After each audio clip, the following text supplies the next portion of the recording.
ನಾವು ನೀವೆಲ್ಲ ಜ್ಞಾಪಕ ಇಟ್ಕೋಬೇಕು. ಪೀಠ ಸ್ಥಾಪನೆ ತುಂಬಾ ಇಂಪಾರ್ಟೆಂಟ್.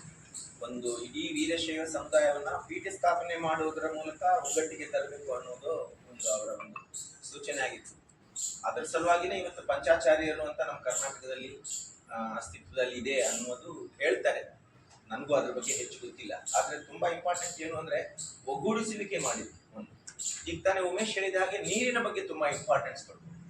ನೀರಿನ ಬಗ್ಗೆ ಈಗ ನಿಮ್ಗೆಲ್ಲ ಗೊತ್ತಿದೆ, ನಮ್ಮ ಏನು ಸರ್ಕಾರ ಜಲ ಎಲ್ಲ ಕಡೆ ಜಲ ಇರಬೇಕು ಅಂತ ಹೇಳಿ ಬೇಕಾದಷ್ಟು ಯೋಜನೆಗಳನ್ನು ಮಾಡ್ತದೆ. ಆ ಕಾಲದಲ್ಲಿ ಯಾವುದೇ ಯೋಜನೆ ಇರಲಿಲ್ಲ. ಎಲ್ಲ ಕಡೆ ಕುಡಿಯುವ ನೀರಿಗೆ ಅವಲಂಬನೆ ಮಾಡ್ಕೊಳ್ತಾ ಇದ್ದದ್ದು ತೆರೆದ ಬಾವಿಗಳು. ಜ್ಞಾಪಕ ಇಟ್ಕೋಬೇಕಾಗಿರುತ್ತಲ್ಲ. ಇನ್ನು ಆ ತೆರೆದ ಬಾವಿಗಳನ್ನೇ ಸಂರಕ್ಷಿಸಿ ಅದೇ ನೀರನ್ನ ಕುಡಿಯುವುದಕ್ಕೆ ಮತ್ತೆ ಎಲ್ಲದಕ್ಕೂ ಬಳಸ್ತಕ್ಕಂತಹ ಒಂದು ಸಂಭವ ಇದ್ದಾಗ ಅದನ್ನ ವ್ಯಾಪಕವಾಗಿ ಅವರು ಪ್ರಚಾರ ಮಾಡಿದರು.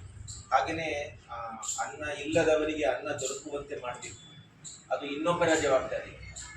ನನ್ನ ಜೊತೆಯಲ್ಲಿ ಇರ್ತಕ್ಕಂಥ ಅನ್ನ ಇಲ್ಲದೆ ನರಳ್ತಾ ಇದ್ದಾನೆ ಅಂದ್ರೆ ಅನ್ನ ಕೊಡುವಂತೆ ಮಾಡಬೇಕು. ತುಂಬಾ ಒಳ್ಳೆ ಮಾತದು ಅಲ್ವಾ. ನಾವು ಸಮಾಜವಾದ ಸಿದ್ಧಾಂತ ಎಷ್ಟೇ ಮಾತಾಡ್ಬೋದು, ಆದ್ರೆ ಅದು ಪ್ರಾಕ್ಟಿಕಲ್ ಇಲ್ಲ ಅಂದ್ರೆ ಅದಕ್ಕೆ ಆ ಮಾತಿಗೆ ಏನು ಮರ್ಯಾದೆ ಇಲ್ಲ.